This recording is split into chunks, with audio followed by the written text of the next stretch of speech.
People are always asking, how can I make it easier to finding a job? Even though it's going to be challenging, you have to learn how to maximize your job efforts and shorten the process. And I'll give you 8 tips on how to find a job fast. But first, the intro.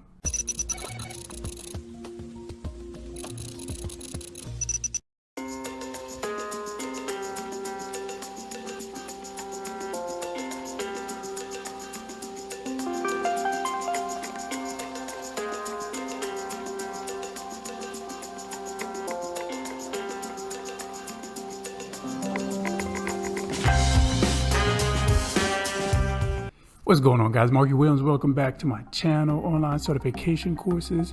Here I'm gonna go through 8 ways that you can find a job fast. Now, people usually used to just fill out an application and just sit and wait around. 2 weeks, 3 weeks, a month go by, nothing. I think I'll fill out another application. There's no time to be sitting here waiting. You gotta get this paper. You gotta get it fast, quick. And here, let me show you 8 ways on how to get a job fast. Make sure you like and subscribe to the channel. Comment below, let me know what your tips are, and let me see what they are, and I can hash all that together and come out maybe with another tutorial. But go ahead and comment below as to what your ways of getting jobs quick. So let's start with number 1. So hopefully by now you created a large network at the place you used to work at. Especially if your coworkers see the work that you've been putting in over the years. It'll be no problem for them to co-sign for you when it comes to looking for a job position elsewhere. And also keep in mind, larger the network, the more easier it is to branch out to other companies and businesses that they could find you some work.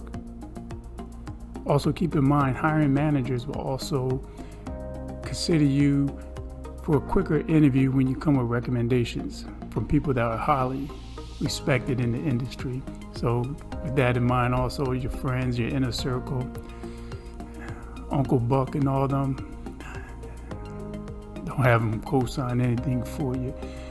We're talking about upscale, your broader network that you've been working with, going to functions with, events with, that they all mingle with the higher conglomerate, right? So let's get into number 2. When it comes to using job boards and they give you the option to pretty much just filter to what you're looking for, try to hone in to the location where you want to work at, the specific job title, of course, the company that you want to work for, but you could filter through all that so you can hone in to what you're really trying to fill out the position for. It just weeds out all the unnecessary reading that you really don't want to do in order to save time to get the job real quick, right? So the job boards, the filters you could use, once again, location, the date they've been posted, the specific job position and its functions. So you go through all that and go ahead and fill it out so they can go ahead and give you what you're really trying to see and help you get this job much quicker.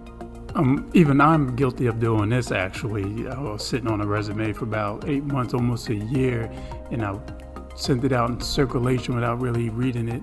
And the thing is to update your resume, because you might have more current job experience when it comes to certification at the jobs.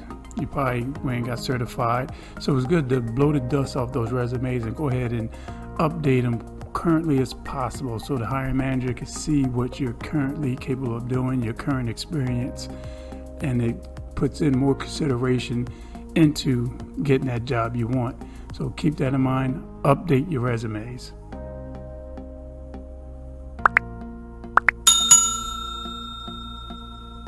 Thank you. So since we're on the topic of resumes, also keep in mind you can also customize your resume to that job position. So you got a handful of experiences in different levels of data entry, whether it's in financing, accounts payable, accounts receivable. You got all that experience, and even you coming out from the shipping and receiving department, tons of experience in different sections of that department. Service department, same thing. So you could take all that and see what job positions are open. So if it's open for a service department and you have experience in that, customize your resume to focus on that in the job description for that position, if that makes sense to you, right? So also keep that in mind as well when you're updating your resumes and you're sending resumes out to different companies, different positions. Those different positions, each resume has to customize that job description for that opening. For this one here, I call it once upon a time, So use storytelling when it comes to the interview. So the hiring manager sit down, interview you, ask you certain questions about how would you handle XYZ. Tell them on your job experience how you handle it. It could really give them a concrete proof that you know how to handle certain scenarios and you're qualified to handle certain scenarios within that position. So storytelling does go a long way, plus you get some chuckles out of it in the long run. But definitely use storytelling when it comes to the interviewing process. Just don't use the yes, no, well, I will do it like this. Give them real life scenarios that you experienced at your past job and how it was handled, what was the outcome of it as well. I know a couple of people who be doing this, that they'll fill out an application and they'll sit around for a month or maybe even 2 months. And, I go to them, so, what's going on with the job search, this and that. I filled out an application, I send a resume in to this company, and I'm just waiting for them to call back.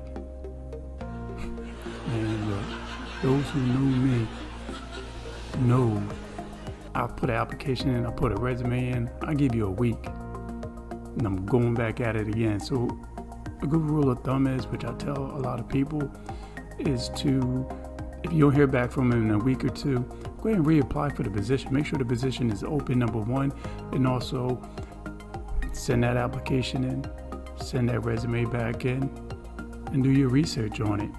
Make sure that position is still open. Make them see a couple of your resumes popping up all in that company. Make them say, let me see what this guy is really about. So keep that in mind. Make sure you do them strong follow-ups as to resubmitting your application or your resume. So when it comes time, you got a couple companies you're trying to get in, resumes are out, you're sitting there waiting, hopefully not for long. Go ahead and do your research on the company. Glassdoor is a real good place to start to check out companies, find out the pros and cons. Take it with a grain of salt sometimes because, employees be trying to burn that baby down. But it's a good starting point. Also check the company website out as well, that people leave reviews, not only the employees but also customers or clients that dealt with them as well. So it's a good rule of thumb to check that out, knowing what you might have to be prepared for when you get through that door and start doing those interviews. And also, a lot of people forget, they're coming in for an interview, they're nervous and everything, anxiety, I get that. But if you really do take these other steps I was talking about during the tutorial in regards to understand what the company is about, check your Glassdoor, prep yourself, update your resumes, and you're getting through that door for an interview, that is a nice plus sign for you. So relax, go up in there. Of course, they're going to be picking your brain and everything, but keep in mind, these interviews, it's not only one-sided. They're going to unload onto you with questions and so forth. Eventually, they're going to ask, do you want to ask any questions? And that's the time you got your arsenal all clipped up. Say, yeah, check out the biggest trend that you should be asking these companies that you're coming in for the interviews. Hopefully you get your job position, is the work-life balance.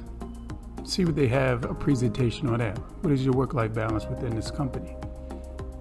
What is your mission statement? Hit them with those, but prior to that, make sure you express the interest within the company.